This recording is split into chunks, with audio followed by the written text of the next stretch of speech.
Good morning everybody. আসলে good morning বলতে 10টা 17 বেজে গেছে অলরেডি। আমরা টং ইকো রিসোর্ট থেকে এখন বের হইলাম। হাসান হাবিব রোড বা আসাম বস্তি রোড দিয়ে আমরা এখন যাব হচ্ছে কাপ্তাই। কাপ্তাই থেকে আজকে আমাদের ডেস্টিনেশন হচ্ছে রাজস্থলী। আমরা রাজস্থলী, ফারোয়া এবং ওই পাশটাতে বেশ কিছু আননোন রোডগুলা কভার করার চেষ্টা করব। এই রাস্তাটা গত রাতে রাইড করেছি, এত সুন্দর রাস্তাটা। এর আগে বহুবার এই রাস্তায় এসেছি, প্রত্যেকবারই ভালো লেগেছে। এইবার তো একদম নিট অ্যান্ড ক্লিন রাস্তা, আরও মজা লাগতেছে। দুর্দান্ত মোটোজিপি ট্র্যাকের মতো আঁকাবাঁকা রোড। আমি অনেকটা লাদাখ ফিল পাচ্ছি। লাদাখে এরকম রাস্তা দিয়ে রাইড করার সৌভাগ্য হয়েছিল। তো এই যে ডান পাশটাতে হচ্ছে পুরোটাই পাহাড়, ঘন জঙ্গল, আর বাম পাশটাতে হচ্ছে লেক। কাপ্তাই লেকের পাশ দিয়েই এই রাস্তাটা সরাসরি কাপ্তাই চলে গেছে আর কি। আমরা আজকে সকালবেলা উঠেছি, উঠে প্রচণ্ড চিল করলাম, ছবি টবি উঠালাম, ব্লগ করলাম, অ্যান্ড রিল্যাক্স কিছুক্ষণ রেস্ট নিলাম। তারপর হচ্ছে ব্যাকপ্যাক গুছিয়ে এখন 10টা বাজে আর কি আমরা রওনা হয়েছি।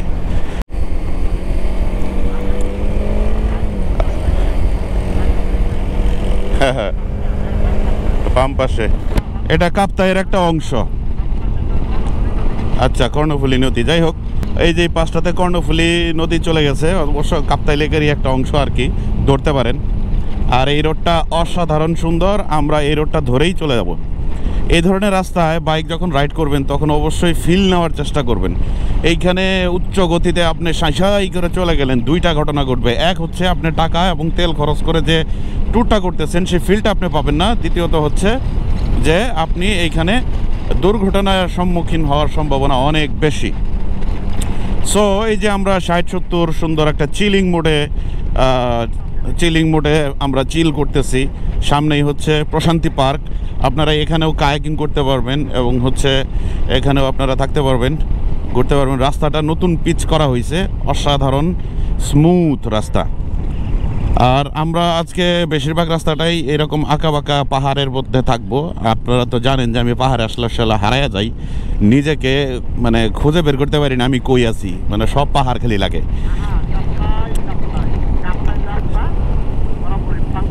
মোটামুটি আলহামদুলিল্লাহ, আসলে 2015 সালের পর থেকে এই পর্যন্ত 20 বারেরও বেশি সময় আল্লাহ পাক এই হিলে নিয়ে আসছেন। 20 বার 30 বারের বেশি হবে, এমন কোনো বছর নাই। তো মোটামুটি 2-3 বার করে না আসছি। শুধু লাস্ট ইয়ারে আমি একটু কম আসছি। এইবারও সুযোগ হলো সবুজ ভাইয়ের সাথে রাইড করার। ওফ, এইরকম কর্নারিং দেখলে না আমি V3টা খুব মিস করি ভাই, মারাত্মক মিস করি। না তা তো আলহামদুলিল্লাহ অবশ্যই, কিন্তু থাকে না ফার্স্ট সাইট অ্যাট লাভ।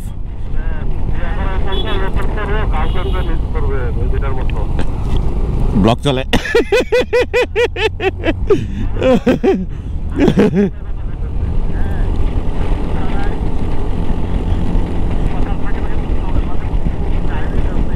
হ্যাঁ, আসলে আমরা গতকালকে রাইড করা শুরু করেছি, কিন্তু বিশ্বাস করেন one of the best tour এইটা। মানে এত মজা করে, এত চিল করে আমরা রাইডটা করতেছি, মানে মনেই হচ্ছে না যে আমরা 400-500 কিলোমিটার প্রতিদিন রাইড করতেছি, ঘুরতেছি, ফিরতেছি, বেড়াচ্ছি। মানে শরীরে পাই নাই, এত মজা লাগতেছে। আসলে দক্ষ রাইডারদের সাথে আপনি যখন রাইড করবেন এবং সিনিয়র লেভেলের মানুষদের সাথে যখন আপনি রাইড করবেন তখন আসলে আপনার অভিজ্ঞতা বাড়বে এবং হচ্ছে একটু হুইয়ালই খারান। ওই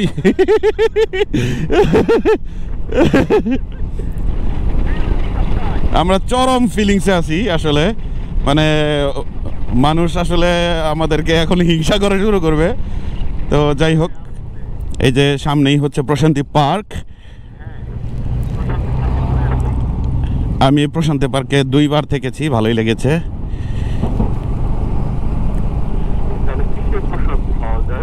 এই হলো প্রশান্তি পার্ক। আপনারা এখানেও কায়াকিং করতে পারবেন, এখানেও থাকতে পারবেন। এখানে হাসানবাব চত্বর করা হয়েছে এবং বাজেট ফ্রেন্ডলি এই কটেজটাও। বেশ কিছু রুম আছে, আপনারা থাকতে পারবেন। তো যাই হোক ডিয়ার ব্রোস, আমরা এই মুহূর্তে আছি হচ্ছে ফ্লোটিং প্যারাডাইস, যেটি কাপ্তাইয়ের খুব কাছেই। এখানে আমরা সকালবেলা আজকে আসলে খাওয়া দাওয়া করেছি, কিন্তু চা খাওয়া হয় নাই। সো একটু চা খেতে যাব অ্যান্ড আশপাশে ভিউটা দেখাই। এই হচ্ছে ফ্লোটিং প্যারাডাইসের ভেতরের অবস্থা আর কি। আর বাইরে বসে চাটা খেতে পারবেন। বাইরেও অসাধারণ সুন্দর একটা পরিবেশ, রোদ ঝলমল আকাশ। ভাই ঘুরতে ঘুরতে শখে আয় পড়ছি। তো এই যে দেখেন দারুণ দারুণ ভিউ। এই জায়গায় বসে যদি এই ভিউটা দেখতে দেখতে এক কাপ কফি বা এক কাপ চা খান, তাহলে কেমন লাগবে জাস্ট অসাম। মানে সারি সারি পাহাড়, নিচে হচ্ছে পানি যেটা নীল, একেবারেই নীল। তো শীতের সকাল, এখানে বসলেন, এক কাপ চা খেলেন, উসুল পায়সা উসুল। তো সবুজ ভাই, আমাদের ট্যুরটা তো ব্লাস্টিং ট্যুর হচ্ছে। এটা আমার খুব ফেমাস এবং আমার ফেভারিট একটা প্লেস। আমাদের তো ভরপুর মাস্তি চলতেছে, আনন্দ চলতেছে। মানে আমার লাইফের one of the best tour এটা। আপনার সাথে আইসা এত আনন্দ করবো, এত মজা করবো, এটা ভাবি নেই। দারুণ দারুণ। তো যাই হোক, ফ্লোটিং প্যারাডাইসে আপনারা এখানে ফটোশ্যুট করতে পারবেন। ওইখানে ফটোশ্যুট করার জন্য বেশ কিছু জায়গা টাকা আছে। যাওগা সামনের দিকে আওগা। এখন আমরা চা কফি একটু খাবো, খাইয়া পরে আবার রওনা দিব। আয় ফলো দিলে ফলো ব্যাক পাবেন।